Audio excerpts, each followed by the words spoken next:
ఓం సమర్థ సద్గురు శ్రీ సాయినాథాయ నమః. 17వ అధ్యాయం. ఉపదేశాలు 2.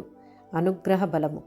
ముముక్షువైన వాడు శ్రోత్రియుడు బ్రహ్మనిష్ఠుడు అయిన గురువునే సమిధలు చేత పట్టుకుని పోయి ఆశ్రయించాలని ఉపనిషత్తులు చెప్పాయి.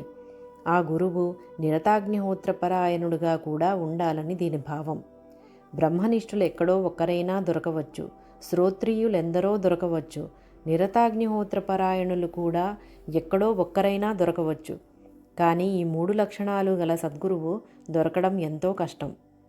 ఈ కాలంలో అది దాదాపు అసంభవమనే చెప్పాలి. శ్రీసాయి అట్టివారే. ఆయన బ్రహ్మనిష్ఠులని ఎందరో గుర్తించారు. ఆయన నిరతాగ్నిహోత్రి అన్న సంగతి అందరూ చూచిన విషయమే. కానీ ఆయన సాటిలేని శ్రోత్రియులన్న సంగతి తెలుసుకున్న వారెంతో అరుదు. కారణం, శ్రోత్రియులను గుర్తించగలగాలంటే మనకెంతో శాస్త్ర ప్రావీణ్యం ఉండాలి.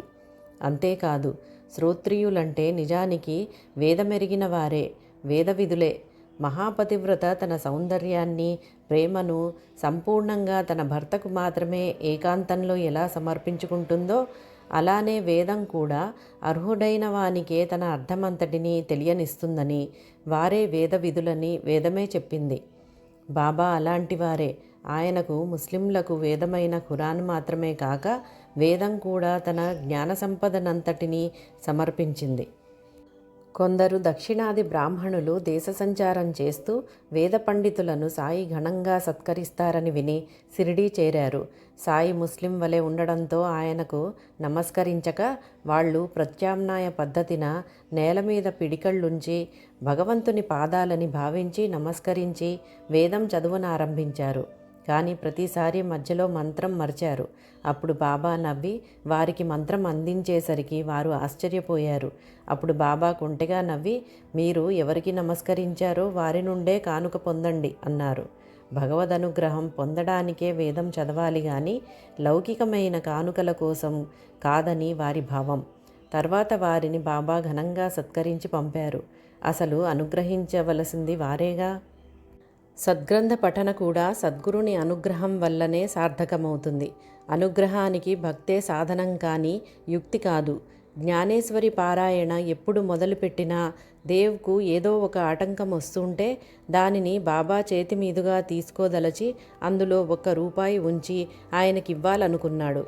వెంటనే ఆయన కోరి అతని వద్ద 20 రూపాయలు తీసుకున్నారే గాని పారాయణ విషయమే ఎత్తలేదు. అప్పుడు అతడు మాన్కర్ అనే భక్తుడు వారి కృపనెలా పొందగలిగాడో చెప్పమని అతనిని అడిగాడు. తక్షణమే బాబా అతనిని రప్పించి 20 రూపాయలు దక్షిణ వసూలు చేశారు. దేవ్ మర్నాడు మాన్కర్ను ఆ విషయమే అడిగాడు. వెంటనే సాయి మరలా అతనిని పిలిపించి 25 రూపాయలు అడిగి తీసుకుని కోపంతో, నీవు మసీదులోనే కూర్చో, నా గుడ్డ పీలుకలెందుకు దొంగలిస్తావు? తల నెరిసినా ఈ పద్ధతి పోలేదా? గొడ్డలితో నరుకుతా జాగ్రత్త అని కేకలేశారు. అతడికేమీ అర్థం కాలేదు.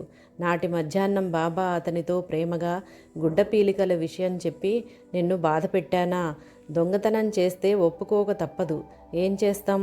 దైవమే సాక్షి అని మరలా 12 రూపాయలు దక్షిణ తీసుకున్నారు. నీవు రోజు ఉదయం వాడాలో జ్ఞానేశ్వరి పారాయణ చెయ్యి. నీకు మంచి జరీ శాలువా ఇవ్వదలచాను.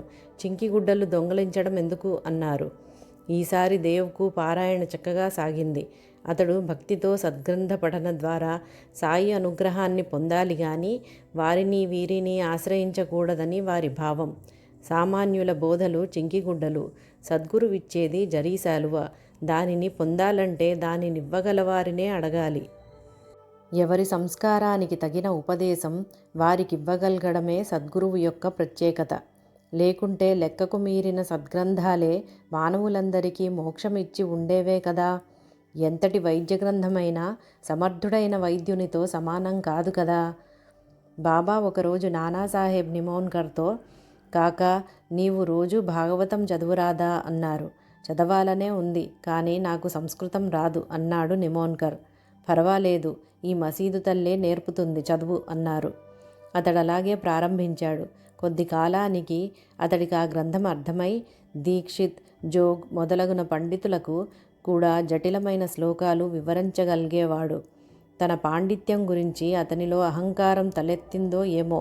కొన్నాళ్ల తర్వాత అతనిని ఇతరులకు చెప్పేందుకు మనమెవరం, దాని వలన మనలో అహం బలపడుతుంది అని వారించారు సాయి. ప్రతివారు నిమోన్కర్ వలెనే సద్గ్రంథాలు అర్థం కావడానికి సాయి వంటి సద్గురుని కృప పొందాలి. దాసగణుకు ఈశావాస్యోపనిషత్తు సరిగ్గా అర్థం కాలేదు. పండితులెవ్వరూ అతనికి తృప్తిగా వివరించలేకపోయారు. బ్రహ్మజ్ఞానియే వివరించగలరని తలచి బాబాను కోరాడు. సాయి, ఇందులో కష్టమేముంది? తిరిగి వెళ్ళేటప్పుడు కాకా దీక్షిత్ ఇంటిలో పనిపిల్లని సందేహం తీరుస్తుంది అన్నారు. సాయి పరాచికమాడారని అందరూ అనుకున్నారు కానీ దాసగణు మాత్రం ఆయన మాట పూర్తిగా నమ్మి కాకా దీక్షిత్ ఇంటికి వెళ్ళాడు. మరురోజే ఒక పాత చీర ధరించిన పనిపిల్ల గిన్నెలు తోముతూ అందమైన ఎర్రని చీర గురించి పాడుతోంది. దాసగణు జాలిపడి ఆమెకు ఒక మంచి చీర ఇప్పించాడు. మర్నాడు ఆమె ఆ కొత్త చీర ఇంట్లో దాచి పాత చీరే కట్టుకొని వచ్చింది. అయినా ఆమె ముఖంలో సంతోషం అలాగే ఉన్నది.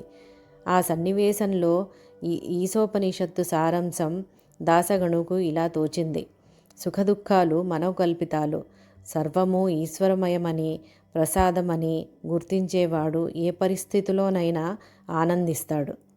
బాబా తమను సేవించే వారికి సాధనలో తగిన సూచనలిచ్చేవారు. సేవకుడు అబ్దుల్లా ఇలా చెప్పాడు: ఖురాన్ చదివేటప్పుడు కునికిపాట్లు పడవద్దని బాబా చెప్పారు. కొద్దిగా తిను, రుచులకు పోవద్దు, ఒక్క వంటకం చాలు, ఎక్కువ నిద్రపోవద్దు అన్నారు. నేను ఒక రాత్రి ప్రార్థన చేస్తూ అరచేతుల్లో ముఖముంచుకొని కునుకు తీశాను. అప్పుడు సాయి, చంద్రుణ్ణి చూడ యత్నిస్తున్నావా ఏమి అన్నారు. నేను కొద్దిసేపటికి మళ్ళీ నిద్ర తూగి ఆయన మీద పడ్డాను. ఆయన ప్రేమతో నా పాదాలు తట్టి లేపారు. నేను మరిరోజు మధ్యాహ్నం దోసిట్లో నీళ్లు తీసుకున్నప్పుడు అందులో స్పష్టంగా చంద్రబింబం గోచరించి పులకించిపోయాను. ఆ దర్శనం ప్రసాదించపోతామని ఆయన ముందుగా చెప్పారు. ఒక్కొక్కసారి ఆయన నన్ను చెడ్డగా తిట్టేవారు. నన్ను, జోగ్ను కొట్టారు కూడా. అది ఆశీర్వచనమే. ఆశ్రితుల భక్తి విశ్వాసాలను బాబా ఎన్నో రీతుల పటిష్టం చేసేవారు. ఆయన అప్పుడప్పుడు భక్తులకు పంచడానికి దుకాణం నుండి మిఠాయి తెప్పించేవారు. ఆ వర్తకుడు 1916లో ఒకరోజు ప్లేగుతో మరణించాడు. శవం ఇంకా అక్కడే ఉన్నది. బాబా అప్పుడే మిఠాయి తెమ్మని నార్కేను పంపారు. ధైర్యం ఉంటే అల్మరాలోని మిఠాయి తీసుకుపొమ్మని ఆ వర్తకుని భార్య చెప్పింది. అతడు భయపడుతూనే మిఠాయి తీసుకెళ్ళాడు. బాబా అదే ప్రసాదంగా పంచి నార్కేతో, అది తింటే చచ్చిపోతావని, ఊరు విడిస్తే బ్రతుకుతావని అనుకుంటున్నావు. అలా ఎన్నటికీ జరగదు. ఎక్కడున్నా సమయం వచ్చినప్పుడు మృత్యువు కొడుతుంది అన్నారు. బాబా ఒక్కొక్కసారి కుష్ఠరోగుల చేత ఊది అందరికీ ఇప్పించేవారు. అయినా ఎవరికీ ఏ ప్రమాదమూ జరగలేదు. శ్రీమతి మేనేజర్ ఇలా చెప్పింది: వెళ్ళిపోతున్న ఒక కుష్ఠరోగిని వెనక్కు పిలిచి అతని మూటలోని పాలకోవా నాకిచ్చారు. ఆయన చర్య ఎవరికీ అర్థం కాలేదు. కానీ సాయి నా అసహ్యం గుర్తించి నాకు నమ్రత, సహనము, సోదరభావము బోధిస్తున్నారని నాకు తెలుసు. ఆయన శక్తి ఆరోగ్య సూత్రాలకు అతీతమని గుర్తించాను. ఒకరోజు సీతాఫలాలు అమ్మే మనిషి ఫలాల వెల ఎక్కువ చెప్పింది. సాయి చాలాసేపు బేరమాడి 10 అణాలకు 6 పండ్లు కొన్నారు. ఇంతలో మరొక ఆమె ఆ పండ్లే తెచ్చింది. ఆమెను 6 అణాలకు 10 పండ్లిమ్మన్నారు బాబా. ఆమె వెంటనే ఇచ్చింది. అప్పుడు సాయి చెరో రూపాయి ఇచ్చి, మొదట వచ్చిన పండ్లకు గిరాకీ ఎక్కువ గనుక 6 పండ్లకు 10 అణాలు, తర్వాత వచ్చిన పండ్లకు విలువ తగ్గుతుంది కనుక తక్కువ వెల నిర్ణయించాము. అయినా ఎవరి పుణ్యఫలం వారు పొందారు అన్నారు. పుణ్యసూత్రం ఎలా పనిచేస్తుందో! సాయి అనుగ్రహం ఒక్కొక్కప్పుడు మాటలు కందని అనుభూతిగా భక్తులకు లభించేది. నారాయణాశ్రం ఇలా చెప్పాడు: భక్తుల ఆత్మవికాసానికి బాబాగారి ప్రత్యక్ష సాన్నిధ్యం అక్కర్లేదు. మసీదులోనే గాక గదిలో కూడా వారి ప్రభావం ఉండేది. అయితే బాబా ప్రసాదించేదంతా స్వీకరించగలవారెవరూ లేరు కాబోలు. ఆయన తర్వాత వారి స్థానానికి ఎవ్వరూ వారసులు కాలేదు.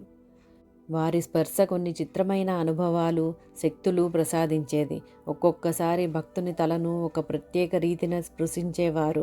లేక అపవిత్ర భావాలను అణచివేస్తున్నట్లు భక్తుని శిరస్సుపై గట్టిగా నొక్కేవారు. లేక పదే పదే తట్టేవారు. అలా కాకుంటే భక్తుని శిరస్సు, వెన్ను చిత్రమైన రీతిన నిమిరేవారు. ఒక్కొక్క స్పర్శకు ఒక్కొక్క ప్రభావం ఉంటుంది. ఆయన అదృశ్యంగా కూడా భక్తునిలో అద్భుతమైన మార్పు తెచ్చేవారు. నాకు 1914లో షిరిడీ వెళ్ళినప్పుడు ఆయన మౌనంగానే ఈ సృష్టిలోని భేదాలు అసత్యమని, అన్నింటికీ ఆధారమైనదొక్కటే సత్యమన్న అనుభవం ఇచ్చారు. కానీ నాకు తెలిసినంతలో ఆయన మాటలలో ఇలా ఎన్నడూ చెప్పలేదు. అదే దక్షిణామూర్తి తత్వం అని ఆదిశంకరులు కీర్తించారు. జనార్దన్ గల్వంకర్ ఇలా రాశాడు. సాయి 1917లో ఒకసారి తమ చెయ్యి నా తల మీదుంచగానే నాకు చిత్రమైన అనుభూతి కలిగి పరిసరాలనే కాక నన్ను నేనే మరచాను. ఆనాటి నుండి నాకు ఆధ్యాత్మికతపై శ్రద్ధ కలిగింది. అలానే ఒకరోజు కాపర్దేకు సాయి పదే పదే చిలిం అందించారు. అతడా పొగ పీల్చగానే అతడి సందేహాలన్నీ తీరి ఎంతో ఆనందం కలిగింది. చిలుంలో సాయి పొగాకు మాత్రమే వేసుకున్నారు సుమా. బాబా సందేశం సమయానికి వచ్చిన సద్గ్రంథాల ద్వారా కూడా భక్తులకు చేరేది. అంబేద్కర్ 7 సంవత్సరాలు ఎన్నో కష్టాలు పడ్డాడు. ఎన్నిసార్లు షిరిడీ వెళ్ళినా అవి తొలగలేదు. చివరకు బాబా సన్నిధిలో ప్రాణం విడిస్తే మరుజన్మైనా బాగుండవచ్చని తలచి 1916లో షిరిడీ చేరాడు. అతడు దీక్షిత్ వాడా వద్ద కూర్చొని ఆలోచిస్తుంటే సగుణమేర్ నాయక్ అతనికి ఒక పుస్తకం ఇచ్చాడు. అది తెరవగానే వచ్చిన ఘట్టం ఇది. అక్కలకోట స్వామి భక్తుడొకడు కష్టాలు ఓర్వలేక ఒక బావిలో దూకాడు. స్వామి అతనిని రక్షించి కర్మ అనుభవించక తప్పదు. ఇలా తప్పుకుంటే మళ్ళీ పుట్టి అనుభవించాలి. దానికి ఆత్మహత్యా పాపం తోడవుతుంది. అంతకంటే ఒకేసారి అనుభవించేస్తే మేలు అన్నారు. తర్వాత అంబేద్కర్ మసీదు చేరగానే నీవు అక్కలకోట స్వామి చెప్పిన దానినే అనుసరించు అన్నారు బాబా. అలా ఒకసారి పరమహంస లక్షణాలు సాయి చెప్పాలని తలచాడు శ్యామ. అతనిని వెంటనే వెళ్ళి దీక్షిత్ చెబుతున్న పురాణం వినమన్నారు బాబా. అతడు వెళ్ళేసరికి భాగవతంలోని పరమహంస లక్షణాలు వివరిస్తున్నాడు దీక్షిత్. 1909లో ఒకరోజు మసీదులోనున్న శ్యామరావు మనస్సులో ఒక ప్రశ్న వచ్చింది. బాబా అతనిని వెంటనే ఒక దేవాలయంలో ఒక భక్తురాలు చదువుతున్న పురాణం వినమన్నారు. అతడు వెళ్ళేసరికి ఆమె చదువుతున్న శ్లోకం అతనికి సమాధానమైంది. ఓం సమర్థ సద్గురు శ్రీ సాయినాథాయ నమః. 17వ అధ్యాయం సంపూర్ణం.